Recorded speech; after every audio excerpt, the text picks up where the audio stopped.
اللي انتوا شايفينه في الفيديو امام حضراتكم ده احمد حجازي صاحب ال 33 عام، واللي الاهلي حاليا بيفاوضه بعد ما اتحاد جده السعودي تخلى عنه رغم ان عقده المفروض ينتهي في عام 2026. والغريب ان النادي الاهلي بيفاوض اللاعب بجديه كانه مدافع سوبر وصغير في السن، ولكن في الحقيقه احمد حجازي كورته اصبحت تقليديه وقديمه وعقيمه للغايه. يعني مثلا مش زي محمد عبد المنعم اللي بيطلع بالكوره بشكل مميز وبيسلم من رجل لرجل بشكل اكثر من رائع وصاحب مستوى ثابت وكمان هداف بالفطره وصغير في السن. ونفس الكلام بينطبق على زين الدين بالعيد اللاعب الجزائري واللي النادي الاهلي تعاقد معاه ل4 سنوات قادمه، وقوي شرس في الالتحامات الارضيه والهوائيه وهداف وبيزيد من الناحيه الهجوميه وبيطلع بالكوره بشكل مرعب وكورته حديثه، على عكس احمد حجازي اللي اصبح بطيء بشكل كبير جدا في الطلوع بالكوره وما عندوش رؤيه عاليه. ما ننكرش ان احمد حجازي قدم نسخه استثنائيه مع فريق اتحاد جده السعودي، ساهم بشكل كبير جدا في تتويجهم بالدوري السعودي في عام 2022 2023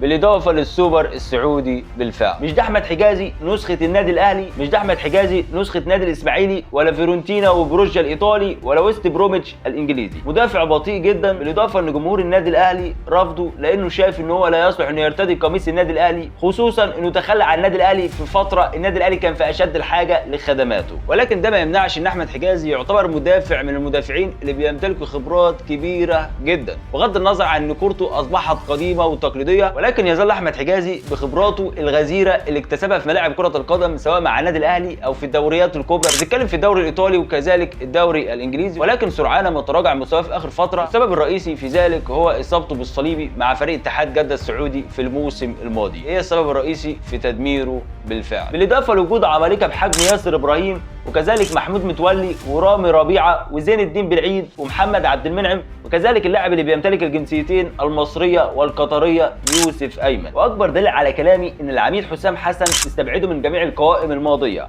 وكان اخرهم قائمه المنتخب المصري في مباراتي بوركينا فاسو وكذلك غينيا بيساو في التصفيات المؤهله لكاس العالم 2026، لان كورته اصبحت قديمه وتقليديه.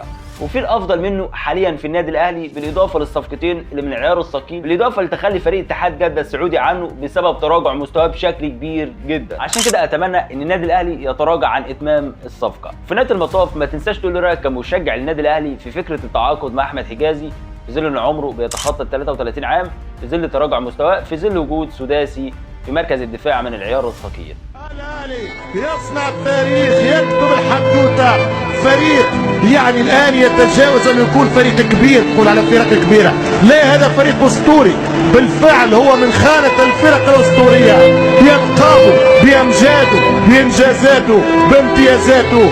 بداتها بعنوان من يومه من تاريخه في ساعات الاختلاف الاهلي يجمع المصريين، وفي ذات الساعات وفي يوم المحن الاهلي يرسم بسمه ويرسم دمعه فرح في عيون المصريين.